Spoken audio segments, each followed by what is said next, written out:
Boa tarde, sejam bem-vindos ao canal do John Mendes. Agora eu vou compartilhar com vocês como foi meu processo seletivo para trabalhar a bordo de navio de cruzeiros. Então a primeira pergunta é, como eu fui parar a bordo de um navio de cruzeiros? Primeiro que eu nunca tinha imaginado em trabalhar, nunca quis, nunca foi a minha pretensão. Mas com o desaquecimento do mercado aqui no Brasil, eu me vi sem opções de trabalho. Eu sou formado em gestão da qualidade, estava trabalhando na área, mas tiveram alguns cortes e aí eu comecei a buscar subterfúgios. E aí, em uma conversa informal com a minha família, eles já sabiam que eu gostava de inglês e que tinha facilidade para me comunicar e para aprender, para aprimorar, enfim. Eles começaram a me incentivar para esse tipo de trabalho. E aí uma vez a minha tia falou assim, Jonathan, eu estava fazendo umas pesquisas na OLX e eu vi que estavam divulgando um trabalho a bordo de navio de cruzeiros. Ela nem soube me explicar direito, mas ela me entregou um e-mail e falou assim, entre em contato. E eu falei, não tenho nada a perder. Então o que eu fiz? Peguei o e-mail, enviei e não parei por aí. Eu joguei no Google, trabalho a bordo de navio de cruzeiros, e apareceu um monte de agências, apareceu um monte de companhias que estavam contratando e eu comecei a me cadastrar. Então, eu me cadastrei na Infinity Brasil, me cadastrei na Rosa dos Ventos, me cadastrei na Portside e eu acredito que são essas as agências. Talvez tenham outras que eu esteja esquecendo, que eu esqueci aqui no momento, mas a que eu me cadastrei que deu certo foi a Portside. Eu fiz na Rosa dos Ventos também, mas era para a mesma vaga, então ia dar conflito no processo, então eu dei continuidade no processo da Costa Crociere com a Portside. Me lembrei de outra agência também que eu me cadastrei, que foi a Valemar.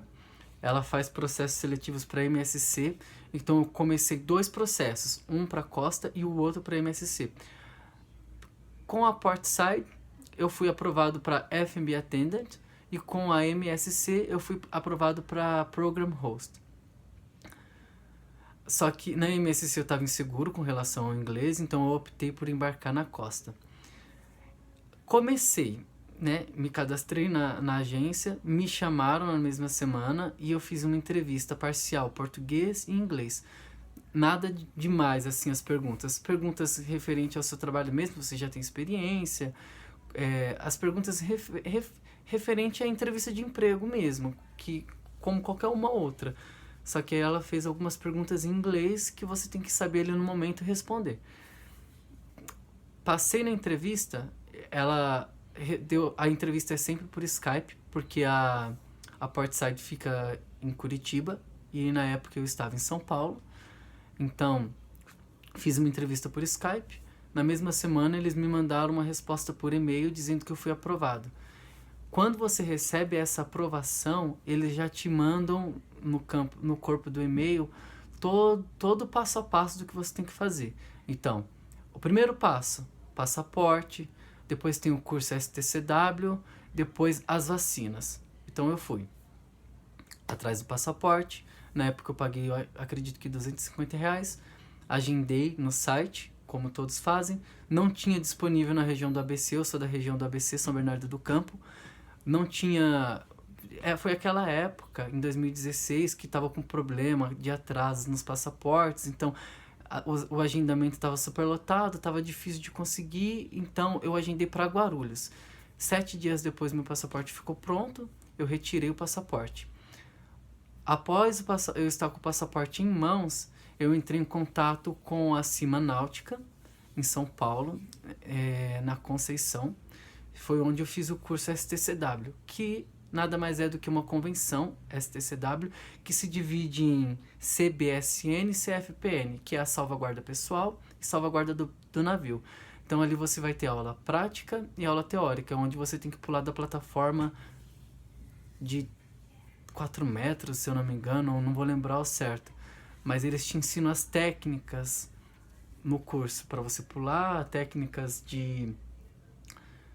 simulam situações de emergências que possam acontecer no seu embarque. Então você tem que estar preparado para isso. Ok, então eu estava com o passaporte em mãos, curso, fui atrás das vacinas. É uma lista extensa de vacinas que você tem que tomar. hepatite A, hepatite B, a primeira e a segunda dose, tem que estar em dias com todas as suas vacinas. Fiz também exame de tuberculose, isso são os exames básicos. E antes de fazer o curso STCW, você tem que passar por uma triagem com um psiquiatra para saber se você tem condições psicológicas de embarcar. Então você faz apenas... entrei na sala, também você faz... Não sei se vocês lembram daquele exame médico que você tem que fazer para no ensino médio ou no ensino fundamental, quando você tem que fazer atividades de educação física, você faz um exame médico para saber se você é apto ou não. É um exame só uma avaliação. Eu fiz essa avaliação para saber se eu sou apto ou não fisicamente, e você faz essa mesma avaliação se você é apto ou não psicologicamente. Então eu passei com o psiquiatra, e aí com esses documentos em mãos você consegue fazer o curso STCW. Se você não tiver essa pré-análise, você nem faz o curso. Então eu estava com o passaporte, o curso, o certificado chegou, acredito que um mês depois, se eu não me engano. Tirei as vacinas, me vacinei, a primeira e a segunda dose de todas, e inclusive a vacina de febre amarela. Eu quero dar uma atenção especial para essa, porque após você se vacinar, você precisa agendar no site da Anvisa ou ir diretamente até o aeroporto. Eu fui no aeroporto de Congonhas, em São Paulo, com a vacina de febre amarela para retirar um certificado certificado internacional de febre amarela. Com esse certificado você consegue embarcar. Sem ele você não consegue. Então, após você tomar a vacina de febre amarela, você procura um aeroporto e retira a carteira internacional de febre amarela. Com ela você consegue embarcar. Estava com tudo isso. Aí foi a época dos exames finais, que aí a agência te envia uma lista de novos exames. E aí esses exames é uma lista muito grande, são nomes técnicos, você paga por esses exames. Se eu não me engano, eu paguei 700 e poucos reais, também fiz tudo em São Paulo. E tem que ser aprovado. Aconteceu até uma divergência com o meu exame, daí eu tive que repetir mas acabou que foi erro da companhia, da clínica, enfim, trocou meu exame com de outra pessoa. Então você tem que estar apto nesses exames que a agência pede, que na verdade é um critério da companhia. Então, depois que eu fiz esses últimos exames, eu comecei a aguardar minha data de embarque. A princípio, minha data de embarque era em um porto brasileiro, no Rio de Janeiro. Eu embarcaria dia 10 de dezembro de 2018, ano passado. Mas eles anteciparam para dia 21 de outubro, em Savona, um porto italiano. Antes não precisava do visto italiano, mas eles mudaram uma regulamentação, mudaram alguma coisa, e agora para qualquer porto da Itália você precisa ter o visto italiano. Para o primeiro embarque, a companhia ela reembolsa tanto os exames quanto o visto. Então, fiz a mesma coisa, agendei o visto lá na Avenida Paulista, no consulado italiano. Então, antes de você ir até o consulado, é importante que você entre no site e imprima um formulário que eles pedem, que eu só descobri lá na hora. Quase que eu não consigo retirar o meu visto, porque eles não te orientam. Eles não falam que você tem que levar ou que não. Mas eu sei que você tem que entrar no site e preencher o requerimento de visto. Preencher o requerimento de visto, imprime e leva ele com você no dia que você agendou. Lá você vai tirar o seu visto. Eu paguei 102 euros, parece, na época, que deu uns 500 e poucos reais. Foi. E varia, né, de acordo com o euro, de acordo com o dólar. Então, às vezes você pode pagar menos, às vezes você pode pagar mais. Só que a companhia me reembolsou, porque foi meu primeiro embarque. Então, eles reembolsaram meu visto e reembolsaram o meu exame médico. Eu acredito que são essas as primeiras informações que vocês precisam saber para iniciar o seu processo seletivo. Se vocês têm um bom nível de inglês, quanto melhor o seu inglês e mais idiomas você falar, melhor vai ser a sua função a bordo. Então escolham bem a função de vocês. Não embarquem em algo que vocês não gostem, porque a vida a bordo não é fácil. Existem muitos desafios a serem superados dia após dia. E se você ainda estiver exercendo algo que você não gosta, o seu contrato pode ser desafiador demais. Você pode converter isso em uma experiência muito boa e fazer dar super certo, como você pode,